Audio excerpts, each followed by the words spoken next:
If you've ever had a frustrating TIG session, unstable arc, tungsten spitting, bad starts, there's a good chance you were using the wrong type of tungsten. And don't worry, you're not alone. It's one of the most overlooked details in TIG welding. Today, we're breaking it all down. We'll cover every major type of tungsten electrode, how to identify them by color code, how to choose the right one for your job, and how to properly prepare and use them for the best results. Whether you're welding aluminum, steel, stainless, or something exotic, by the end of this video, you'll know exactly which tungsten to grab and how to set it up. Let's get into it. In TIG welding, the heat that fuses your metal doesn't come from a consumable wire like in MIG. It comes from an electric arc that streams from a non-consumable tungsten electrode inside your torch. Why tungsten? Because it has the highest melting point of any metal, a staggering 3422 degrees Celsius. That means it can handle the intense heat of welding without melting or burning away. But plain tungsten on its own isn't always the best choice. Over decades of research, engineers discovered that adding tiny amounts of specific elements, lanthanide, cerium, zirconium, and others, can dramatically improve arc stability, starting performance, and current carrying capacity. That's exactly how we ended up with the range of tungsten types we have today. And here's the good news, they're all color-coded, so identifying them is easy, once you know the system. Pure tungsten, marked with a green band, was the original welding electrode, used since TIG welding was developed in the 1940s to join aluminum and magnesium. Back then, welders would ball the tip using a reverse polarity burst of current.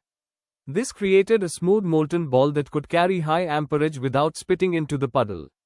However, and this is important, with today's modern inverter power sources, pure tungsten is no longer recommended. The newer types we're about to cover simply perform better in every way. 2% lanthanated tungsten, blue tip top pick. This is the all-star. 2% lanthanated tungsten, marked blue, is widely considered the best all-purpose choice for modern TIG welding. It has excellent arc starting, handles both AC and DC power, carries high current without spitting, and maintains a stable arc at both high and low amperages. Whether you're welding aluminum, stainless, carbon steel, copper, or exotic alloys, blue lanthanated tungsten has you covered. If you can only stock one type, this is it. 2% ceriated tungsten, gray tip, gray banded 2% ceriated tungsten is another excellent all-rounder. It offers great arc starts and restarts with no spitting, and is particularly ideal for low to medium current welding on all metals. A favorite for precision, detail, and thin material work. Rare earth tungsten, chartreuse, yellow-green, tip, chartreuse, or yellow-green, rare earth tungsten is known for having the best low current arc starting of any type.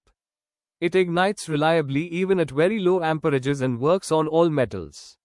You'll often find this choice preferred in automated TIG welding setups, where consistent arc starts are critical. Zirconiated tungsten, white tip. White-coated zirconiated tungsten is purpose-built for AC welding of aluminum and magnesium. It has superior current carrying capacity over pure tungsten, and provides better arc starts and stability.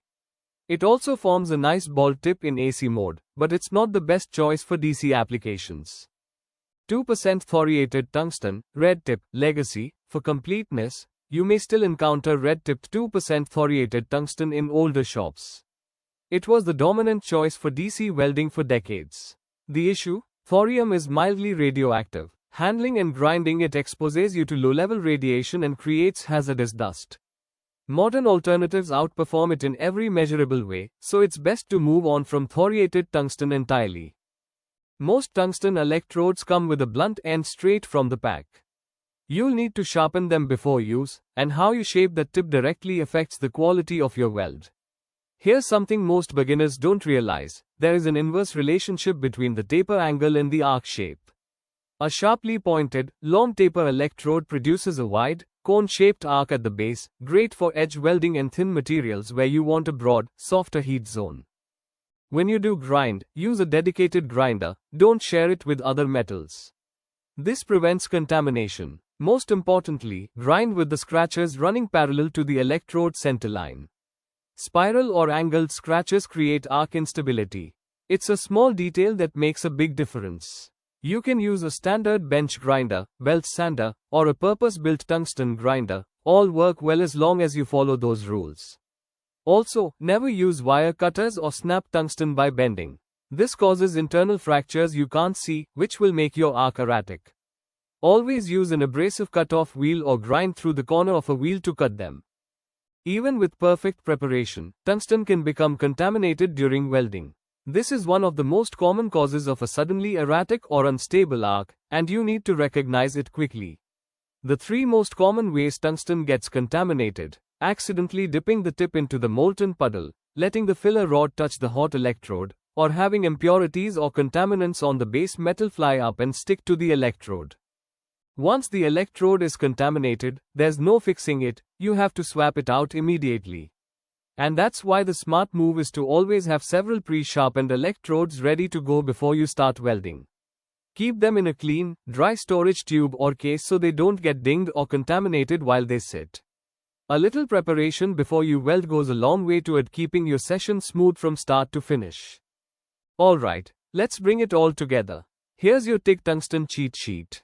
My personal recommendation for 90% of welders: start with a 2.4 mm diameter, 2% lanthanated, blue tip. It handles AC and DC, it starts easily, carries the current you need, and is stable across a wide range of materials and thicknesses.